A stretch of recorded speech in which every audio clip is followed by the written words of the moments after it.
Hey, this is Meridith Elliott Powell, and welcome once again. It is Saturday morning, 9 a.m. Eastern, and it is time for a Sales Logic. I'm here with my co-host, Mark Hunter. How you doing this morning, Mark? I'm doing great. We got a great topic, and this is going to get juicy today. Ooh. Yeah, this is going to get I don't know, maybe a little bit contentious.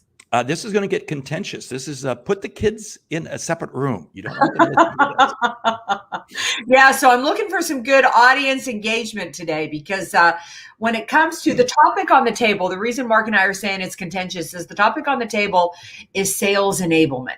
And, it sounds like a new term, but as Mark reminded me when we were kicking this off, it's been around forever. What did you say, Mark? It used to be known as sales operations. Hey, I'll save that for the show. I'm going to save my rant for the show. All right, we will. Let's hit the video and let's jump in. Prospect with integrity, we will get customers who have integrity. Integrity is the foundation from which everything is built on. You better understand value. But at the end of the day, sales is a relationship business. It is a people business. It is an emotional business.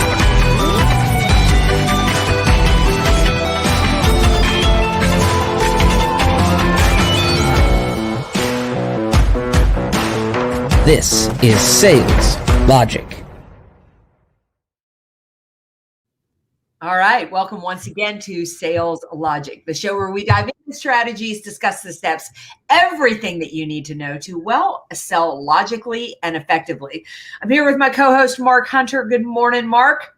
Good morning. Great to see you. We got a great topic, great question, great book, great lightning round. Let's get rolling, shall we? All right. Why don't you set the show up as to how people can get involved? Okay.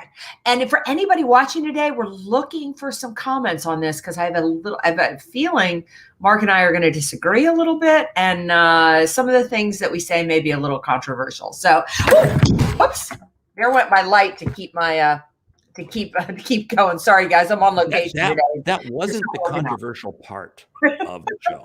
Just saying. All right. So this is how the show works. For those of you who join us every Saturday morning, but we start the show off with a question. That's right. You, the audience, get to get engaged and get to get involved. And it sets the tone for the show. So if you have a question, reach out to us at saleslogicpodcast.com or just put it out there on social media, #SalesLogic. We cover a topic, we highlight a book, and we have a lightning round. So you walk away with return on investment. So Mark, what is on the table for today? Well, the topic today is sales enablement. Oh, he says sarcastically. I did not say that. Come on, back off, man. Wow. What is it and how to effectively use it? Now, I say that sarcastically. Okay, I'm sorry. I will calm down. Hey, the question, let's jump right to the question, comes from Lucia I hope I'm pronouncing her name right, in Barcelona. I just started a new position with a company I'm based in Barcelona. While I'm excited about the position and opportunity, I am concerned about the company's focus on sales enablement. I'm not very familiar with it, and I'm not sure what I need to do to get up to speed. What advice do you have? Well, number one is I bet you are far more versed on sales enablement than you realize you are versed on sales enablement. Sales enablement is a term that encompasses quite a bit of things, but in essence, what they're talking about is your sales support, those pieces that are going to make you more efficient as a salesperson. And, my experience with most companies is that number one, if you want to get up to speed on it, educate yourself as to what your team is in what they have involved with sales enablement. What are they including with sales enablement? What are the tools and what are the departments that you're supposed to be working with? And then from there, really decide what you need to support your sales strategy and your sales system. What of the things that your company has available, what's going to be most effective for you? Hey, the way I describe it, Lucia, is this. Sales enablement is nothing more than a box that a bunch of stuff is put into. And they put it all into this box because they don't know what else to do with it. They put it into this box. and they call it sales enablement. They put a really cool, I'm getting sarcastic. Yeah. Sarcastic. They put a really cool name on it. They make it think like it's, wow, this is so new. No, it's not. Basic tenets of sales enablement are things like onboarding. It's your tech stack. It's your basic sales process. It's your communication strategies. It really is nothing new. There's nothing new in sales enablement. It's just a new term that they've put on it. So don't be overwhelmed by it. Don't be confused by it. It's designed to help you be more efficient in what you do.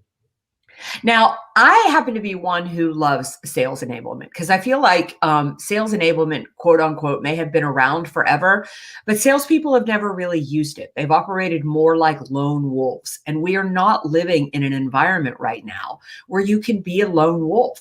So I think sales enablement in today's environment even branches out as far as to include marketing, to include lead generation, to include follow-up. For you, in that, back in the old days, pretty much the way that sales worked was I went out into my community, I made some calls, and pretty much I could plan on bumping into the person I was calling on at the local Rotary Club or at a dinner event on a Saturday night. In today's environment, we're selling globally. And you need support from a sales perspective to build your reputation in the marketplace. And you need support in helping you stay visible with clients so that you can constantly be doing what you do best. And that's engaging with customers, really having concrete and valuable conversations. So figure out in your sales process, to use Mark's terminology, what is your sales process going to be? How are you going to put your own twist on what the company is asking you to do? And then what in that toolbox do you really need? Could you delegate, or could you get support on to make you more efficient and effective? Although I agree with 85% of what you said, there's a little bit I disagree with. See, here's what I don't like about sales enablement. Sales enablement becomes this living, breathing thing. And what happens is people begin to feel that we got to give it more oxygen. We got to give it more. And what happens is sales enablement department winds up beginning to justify its means. So what do? They're going to add this. They're going to add this. They're going to add this. And suddenly, before they know it, they are creating solutions for problems that don't exist. You see, where I have real grave concerns about sales enablement is it winds up overcomplicating. You can screw up a 2-car funeral pretty quickly. I love the basic tenet of sales enablement. I love it. But we have to remember at the end of the day, sales is not a complicated process. No, it's We not. do not create systems to justify our means. Okay, I'll get off of that soapbox. Well, I don't know. I mean, I think that's a fair soapbox. I guess I see complication down both sides. I mean, I think in today's environment, far too often, salespeople refuse to reach out and get the help that they need to be more effective and more efficient. Again, I'll say that we have sort of operated as lone wolves. I'll find my prospects, I'll get my leads, I'll get myself in the door, I'll have the conversation, I'll do the follow-up. Well, there's not time for that in today's marketplace. You need the tools and the things that can make you more efficient, because you can there's certain things in the sales process that only a salesperson can do. Now, add to that, though, I think the salesperson needs to continue to control the sales process and direct sales enablement to be helping you more effectively and more efficiently. What I see is a breakdown of communication between sales enablement and the salespeople. That is the fault of both sides. Yeah. See, now I love what you said. It is, we can't have lone wolves out there. The beautiful thing about sales enablement is it's designed to get everybody on the same page. And right. This is the number one objective. And we're kind of shifting now into the topic, sales enablement. What is it? It really is about helping every salesperson to be aligned on the same page, to be able to create efficiencies in the marketplace, throughout the processes, to allow them to do their job more effectively, more efficiently. Really, sales enablement done right puts more money into your pocket. Absolutely. But we can't overcomplicate it, because then what happens is I see so many sales tech stacks, or what they do is they get so complicated that the person can't sell because they're spending their entire time navigating all of the processes that they got to do to get ready to sell, and they never sell.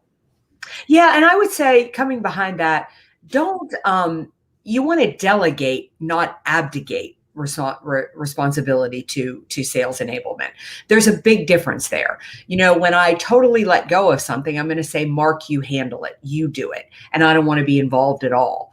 Don't do that. I mean, again, I've never felt that salespeople were more important than they are right now, because the voice of the customer is so incredibly important and so incredibly powerful and valuable. So as you're getting that information back as a salesperson, you have that firsthand knowledge. You need to direct sales enablement in how to support you.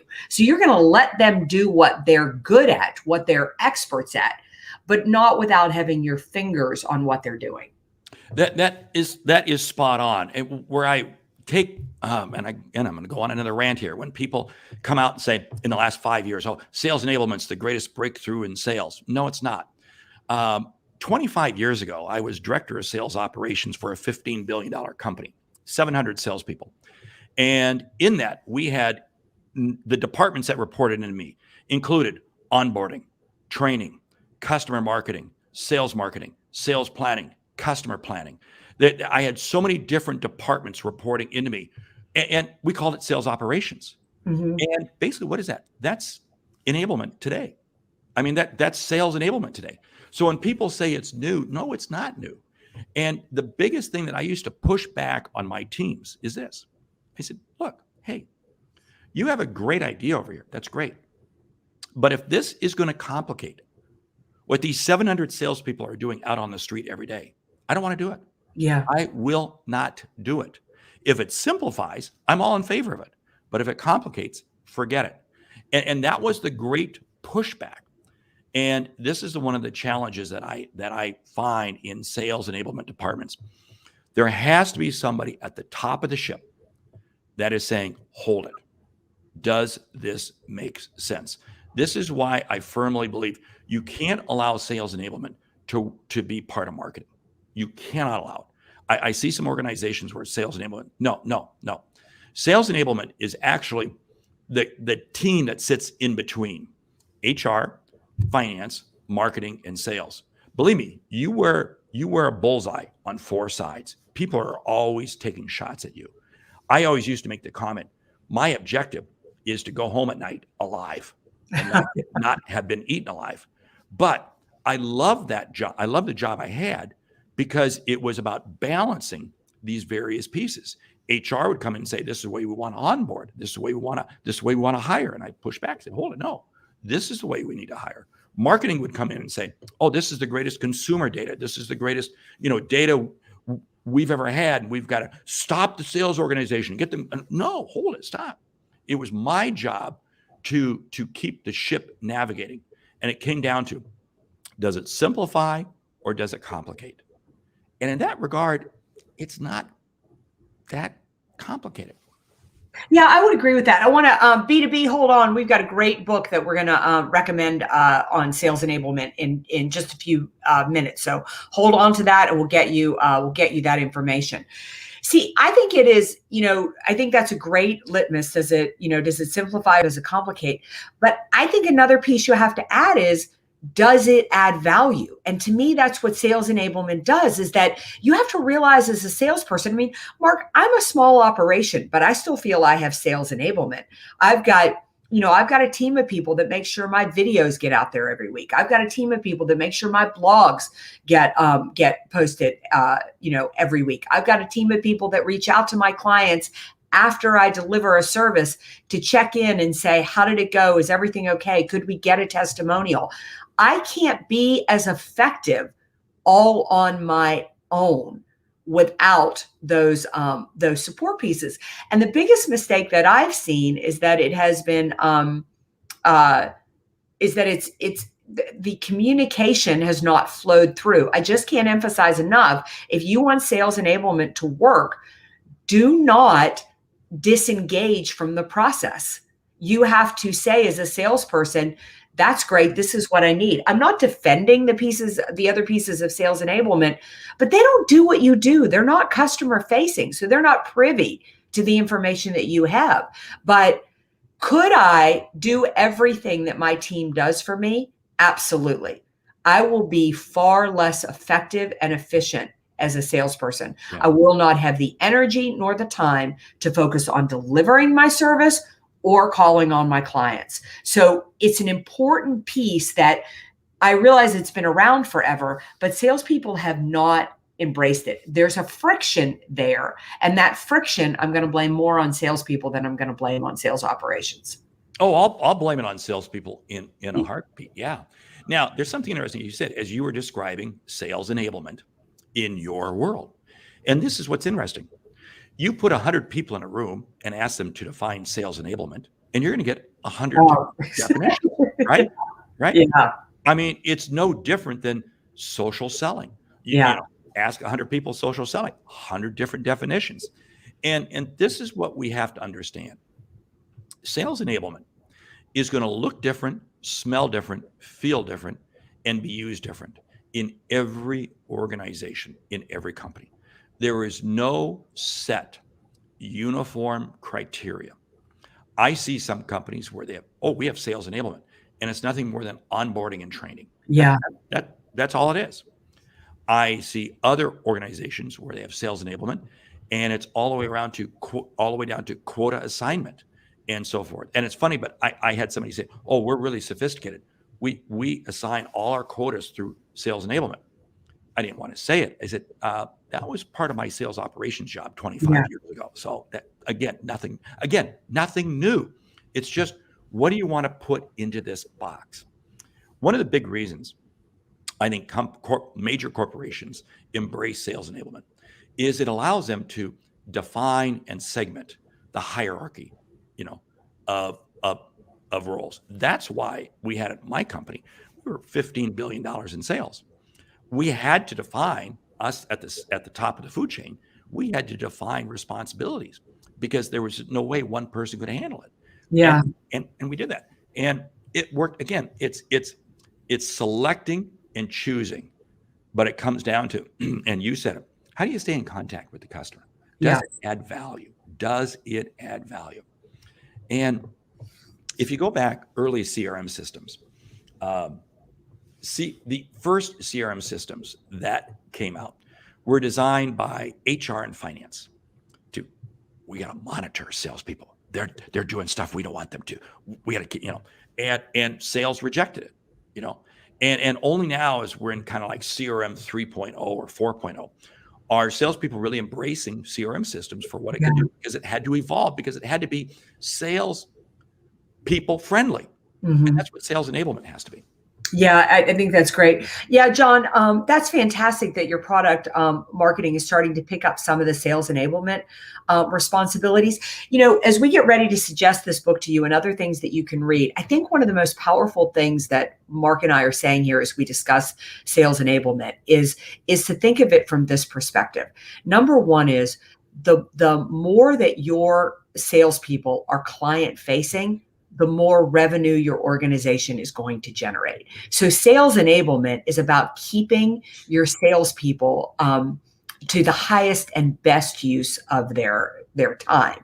So you have to think of the strategies that help raise visibility, add value to the client. What are the things that sales enablement could lift off of salespeople that would allow them to be more client facing? At the same time, if you're going to continue down this road of product marketing, taking some of this over, and I think it's fabulous, make sure that the leader of product marketing and your sales leader are in constant communication, are sharing the same goals, have the same vision, and because the level of alignment with the leaders is going to determine is going to determine how well they work together. And you need to sell the salespeople on sales enablement. It's a heavy lift to convince salespeople that somebody else should be building their reputation in the marketplace. It's a heavy lift to convince them that, drip campaigns need to happen in order to remain visible, that they can't do all the follow-up, themselves. And it's a heavy lift to tell them that CRM has got to be up to date, because they're not the only person looking at it. Sales enablement needs to be looking at it as well. But John, I really want you to continue down this road, because this is where the competitive advantage is, because there's just like there's friction between marketing and sales, there's friction in most companies between sales enablement and sales. And they don't get it exactly right. It's going to be the companies that figure that out that are going to be the ones that get competitive advantage, because the highest and best use of your salespeople is for them to be client facing most of the time. There's a couple of things that you brought up there, and this is what I always tell people. If you want to evaluate how effective is sales enablement, there's a couple measurements you want to look at. What is your revenue per salesperson you're generating? Pre-sales enablement and post-sales enablement. Okay, now that's just salespeople. That's just customer-facing salespeople. Look at that measurement. And it's very easy for people to, we've seen great gains. Okay, fine. Now, do that same measurement across total people in the sales organization. This would include all of the people assigned to working in the sales enablement department. Now look at that measurement. And what I found is that many, many times, yes, revenue increases at the salesperson level. It's great, the customer-facing salesperson. But revenue declines because of everybody else that's been added. Now, that's not to say that's wrong. Strategically, that can be right if my salespeople only have limited opportunities to be customer-facing. If there's only so much time they can get in front of customer-facing. In other words, if I'm in an account management where I'm managing more stable accounts, I'll use Boeing, okay? If I'm Boeing embraces sales enablement in a huge way, because there's only X number of companies in the world that can buy aircraft. So there's only so much time they can have with them. So they need to support people. Conversely, a street-level salesperson who is just out there banging on doors, and it's an unlimited marketplace, I got to be careful. Would I be better spent just putting more people on the street? Again, I'm asking difficult questions, because it's easy to get caught up in feeling sales enablement's the right thing. I love it, but you got to make sure you put bumpers on it. You got to put parameters on it. Good point. All right, we have kept John waiting long enough.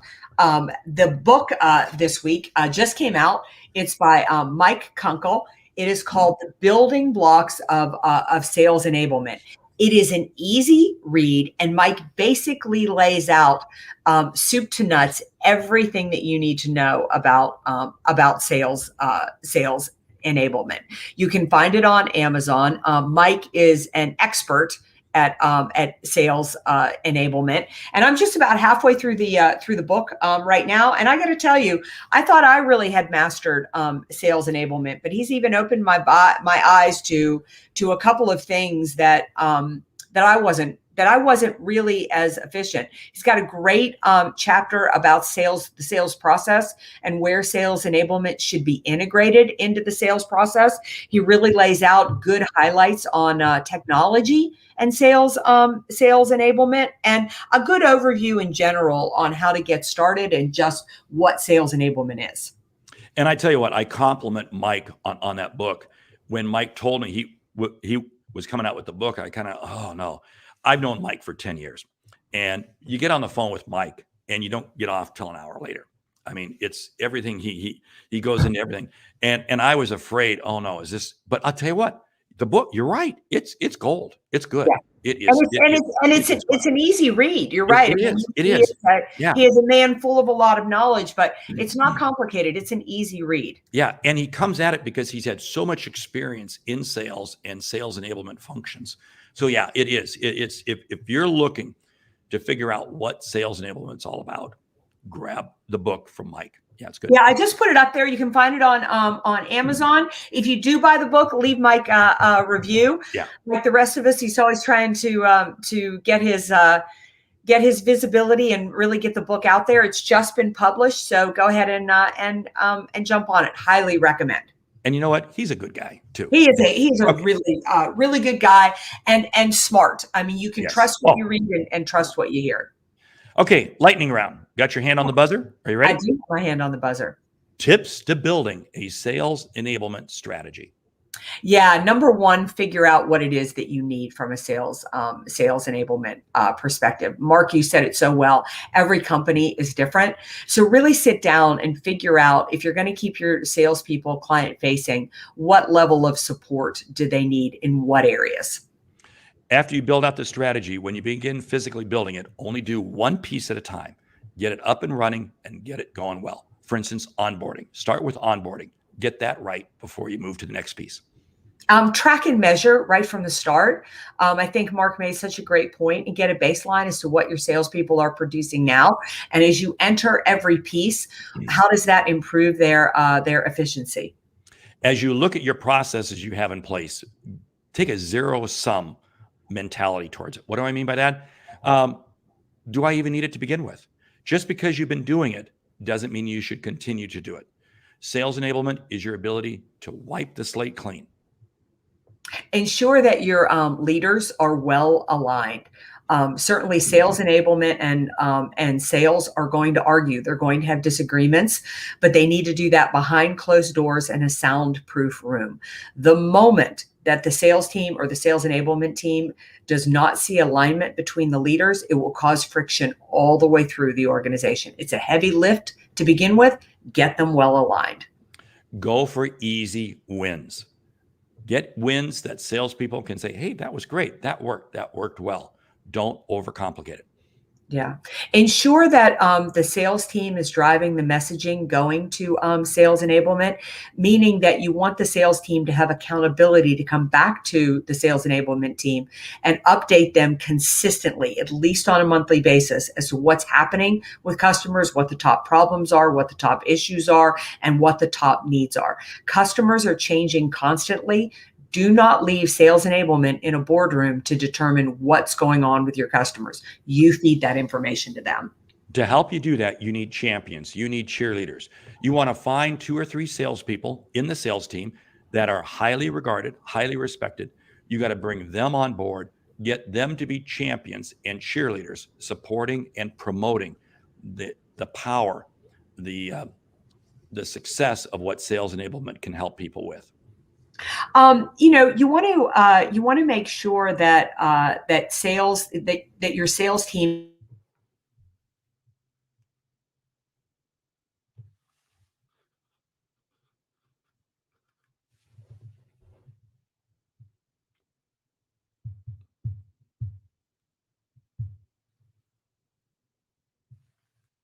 We just had a freeze from Meridith, Elliott, Powell.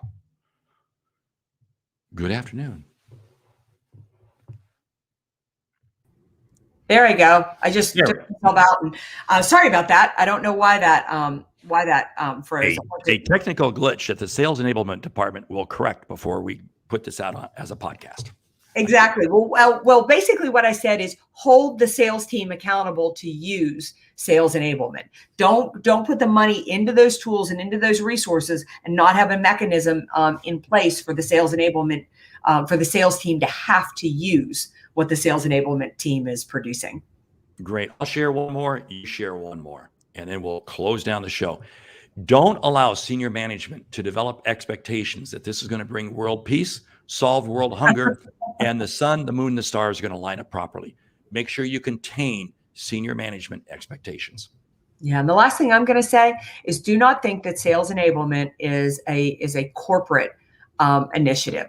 I run a small operation. Mark runs a small operation, and we still use sales enablement. So if you're out there by yourself, or you're out there with a small team of, anywhere under 10 employees, you still need to be looking into sales enablement. The highest and best use of anybody who can engage with a client is for them to be client facing. Keep them that way. Excellent. Hey, thank you for listening to Sales Logic this week. If you like what you hear, subscribe, rate, and review the show on your favorite podcast app. If something we've said has earned you a single dollar, consider telling a friend about our show. It's how we grow to help you grow. I'm Mark Hunter. And I'm Meridith Elliott Powell. Remember, when you sell with confidence and integrity, uncertainty suddenly becomes your competitive advantage. and the sale becomes logical.